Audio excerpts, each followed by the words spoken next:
একবার একটু অদিত্রর কাছে যেতে হবে। অদিত্র, এত কিছু থেকে আমার খালি একটা প্রশ্ন মাথায় আসছে যে এই যে মমতা বন্দ্যোপাধ্যায় কয়েকদিন আগে বললেন যে 1 মাস 1 দিন তো হয়ে গেল, এবার পুজোয় ফিরুন, উৎসবে ফিরুন, আর তদন্ত তো সিবিআই করছে, এটা মমতা বন্দ্যোপাধ্যায় বললেন। তাহলে আজকের দিনে দাঁড়িয়ে যখন এরকম একটা বিজ্ঞপ্তি বেরিয়ে গেল, তখন আরও একটা প্রশ্ন এরকম ভাবে দাঁড়ায় যে তার মানে আদৌ মমতা বন্দ্যোপাধ্যায় কি পুজোয় ফিরতে বা উৎসবে ফিরতে বলেছিলেন সেই সমস্ত মানুষের কথা ভেবে যারা দুর্গা পুজোয় যাদের সত্যি একটা রোজগারের জায়গা তৈরি করে তাদের কথা ভেবে, নাকি শুধুমাত্র এই প্রতিবাদটাকে ভুলিয়ে দিতে? কোনটা সত্যি অজিত্র? দেখুন, প্রথম কথা হচ্ছে যে এই মুহূর্তে সরকারি প্রশাসনের গোটা অপারেশনের একটা অদ্ভুত ইন্টেনশন লক্ষ্য করছি। সেটা হচ্ছে তারা কিছু টপিক বা কনফ্লিক্ট ক্রিয়েট করতে চায়, তারা সুস্থ স্বাভাবিক একটা প্রশাসনিক ব্যবস্থা মেনটেন করতে চায় না। আপনি যদি দেখেন, আমি বাকি এরিয়াগুলো নিয়ে আলোচনা না করে আমি যদি একদম কেবল ধর্ম মাস্কট স্পিন কন্ট্রোল ল্যাবের পরীক্ষায় এটি প্রমাণিত। কেয়াসেট আলোপেক্স পেন্টা অ্যাক্টিভ নতুন চুল গজাতে সাহায্য করে, চুল পড়া বন্ধ করে। Keya Seth Alopex penta active 10 hair fall প্রবলেমের একমাত্র সলিউশন। ধর্মতলা নিয়ে আলোচনা করি। দুর্গাপুজোর সময় ধর্মতলাটা হচ্ছে কলকাতা শহরের প্রাণকেন্দ্র। বিভিন্ন দিক থেকে মানুষ বাসে, ট্রেনে, ট্রামে বিভিন্নভাবে ওইখানটা এসে জমা হন এবং সেখান থেকে সবাই মিলে অন্যান্য জায়গায় ছড়িয়ে পড়েন, এবং ওইটা কিন্তু একটা এপিসেন্টার অফ ট্রান্সমিশন।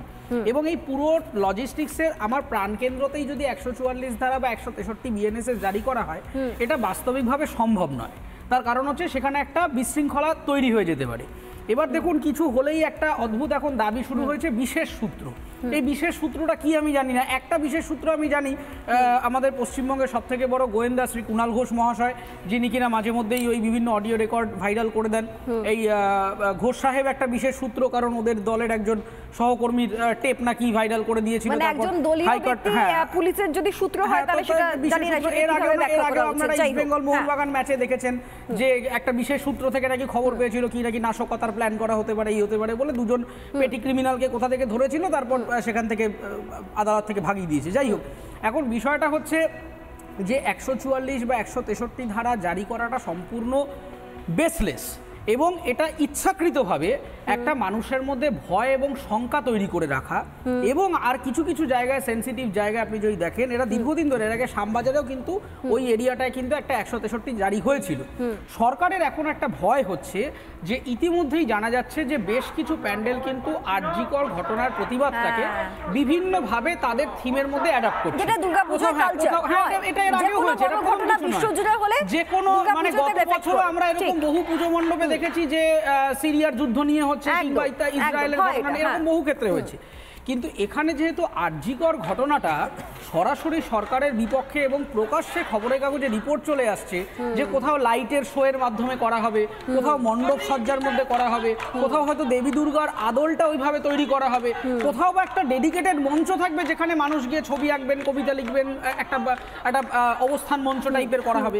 এই জিনিসগুলো সরকারকে ভীষণভাবে ভাবাচ্ছে, এবং সেখান থেকেই মানুষের মধ্যে একটা শঙ্কা তৈরি করে দেওয়ার চেষ্টা যে আপনারা কিন্তু একজোট হবেন না। কারণ এরকম হতেই পারে যে সাধারণ মানুষ যেভাবে এখনো মাঝে মধ্যে মশাল মিছিল বের করছেন, সিভিল সোসাইটির মানুষ, কারণ এখন আগেও যেটা আমি বলেছি যে কোন নেতা কোন মন্ত্রী কখন বললো তার উপর মানুষ আর বসে থাকছে না, তারা নিজেদের মতো করে সংঘবদ্ধভাবে নানা রকম অ্যাক্টিভিটিস করছে। ফলে মানুষ কিন্তু দুর্গাপুজোতে একটা এরকম পলিটিক্যাল ক্যাম্পেইন তারা কিন্তু করতেই পারেন। তার কারণ এখনো কিন্তু সরকার মনে করছে যে কখনো ডিভিসির বিবৃতি টেনে, কখনো এরকম একটা 144 ধারা জারি করে মানুষের মন থেকে ভুলিয়ে দেবো, সবাই একেবারে হই হই করে নাচতে আরম্ভ করে দেবে, কিন্তু সেটা কিন্তু হচ্ছে না। কিন্তু এই সরকারই কিন্তু বলছে আবার সামনে যে আমরা বিচার চাই। রাজ্যের মুখ্যমন্ত্রী তিনি পথে নেমে প্রতিবাদ করছেন, এরকম এছাড়াও আমরা নানা রূপ দেখতে পাচ্ছি প্রতিবাদের। খুবই ব্যাড মেসেজ যাচ্ছে। আমি বলছি অরিত্র যেগুলো বলছে মানে একদম তো সঠিক কথা বলছে, যেগুলো হচ্ছে যে একসঙ্গে এতগুলো লোক আসবে সেটা বন্ধ করা হচ্ছে। এখানে কিন্তু স্পেসিফাই করা চরিত্র, মিটিং মিছিল, এইসব মিটিং মিছিল করা যাবে কি যাবে না, এটা করা উচিত কি উচিত না, আইনত পারমিটেবল কিনা, এ নিয়ে তর্ক হতে পারে। কিন্তু নোটিফিকেশনটা এটাও ইলিগাল কি লিগাল সেটা নিয়েও কোর্টে হতে পারে। কিন্তু নোটিফিকেশনটা ভেরি ক্লিয়ার স্পেসিফাই করা আছে যে কোনো অ্যাজিটেশন, কোনো ধর্না, কোনো পজিশন, এইগুলো সম্পর্কে 144টার কথা বলা আছে। দুর্গাপুজো দেখতে আসার লোকগুলো জমায়েত করবে না ওখানে সেটা বলা নেই।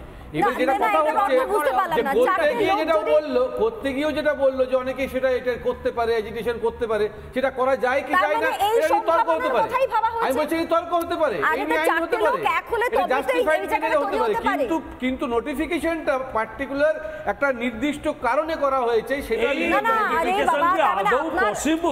এটাই তো প্রশ্ন। এটা বলা হচ্ছে যে 144 করে ঠাকুর দেখতে জমায়েতটাকে বন্ধ করা হচ্ছে, এটা আপনারা বুঝতে পারছেন যে কোথাও না কোথাও আন্দোলন হতে পারে। একটা মণ্ডপের সামনে যদি কালো পতাকা নিয়ে কেউ জাস্টিস ফর আরজিকর না দাঁড়ায়, সে দাঁড়াতে পারবে না। না, আমি বলছি এটা নিয়ে তর্ক করতে পারে, তো সেটাই তো বলছি। আমি বলছি নোটিফিকেশনটা এটা বলা নেই, মাঝেই একটা বড় বলছি নোটিফিকেশনটা এটা বলা নেই। তাহলে আমরা মোটামুটি যা দেখতে পেলাম 2022 সালেই আমরা শুনতে পেলাম যে ভাড়ার শূন্য ভাড়ার থাকা সত্ত্বেও প্রত্যেক বছর চেষ্টায়, ভীষণ রকম চেষ্টায় বছর বছর অনুদান বেড়েছে, তারপরেও যদি কেউ অনুদান ফিরিয়ে দেয় এবং প্রতিবাদে নামে, সেখানে হয়তো সত্যি সমস্যা হয়। বিমল শঙ্কর বাবু হাত তুলছেন, আমি অদিত্রকে সময় দিই, আসছি আমি আপনার কাছে। অদিত্র প্লিজ। দেখুন, আজকে কলকাতা হাইকোর্টের একটা ডেডিকেটেড মামলা নিয়ে, একটা রোমহর্ষক মামলা, সেটা বললেই বুঝতে পেরে যাবেন যে সরকার কিভাবে সরকারি প্রকল্পটাকে জনকল্যাণমুখী যে অবজেক্টিভ সেখান থেকে সরিয়ে দিয়ে একটা পলিটিক্যাল হাতিয়ার হিসেবে ব্যবহার করছে। আজকে কলকাতা হাইকোর্টে মুর্শিদাবাদের একটি কেস নিয়ে আলোচনা হয়েছে, যেখানে একজন ভদ্রমহিলা এবং তার নাবালিকা সন্তান বেরহামপুরে পক্সো ধারা এবং আইপিসির হিসেবে মামলা হয়েছিল। মামলাটা ছিল ধর্ষণের মামলা। 3 জনকে অভিযুক্তকে গ্রেফতার করা হয়েছিল এবং সেই ধর্ষণের মামলাটা প্রায় 1 বছর জুডিশিয়াল কাস্টাডিতে অভিযুক্তরা ছিলেন। আজকে কলকাতা হাইকোর্টে জানা যাচ্ছে যে অভিযোগকারীকে দিয়ে লোকাল পলিটিক্যাল লিডার ভুল মিথ্যে অভিযোগ করিয়েছিল, ধর্ষণের অভিযোগটা মিথ্যে, এবং কেন করানো হয়েছিল, আজ থেকে 1 বছর আগে যাদের সম্পর্কে অভিযোগ তারা শাসক দলের সংগঠনের থেকে অন্য বিরোধী কোনো রাজনৈতিক সংগঠনের সাথে যুক্ত হয়, এবং সেই কারণে এগুলো সব অর্ডারে লেখা, আমার কোনো সাজানো কথা নয়, সেইখানে বলা হয়েছে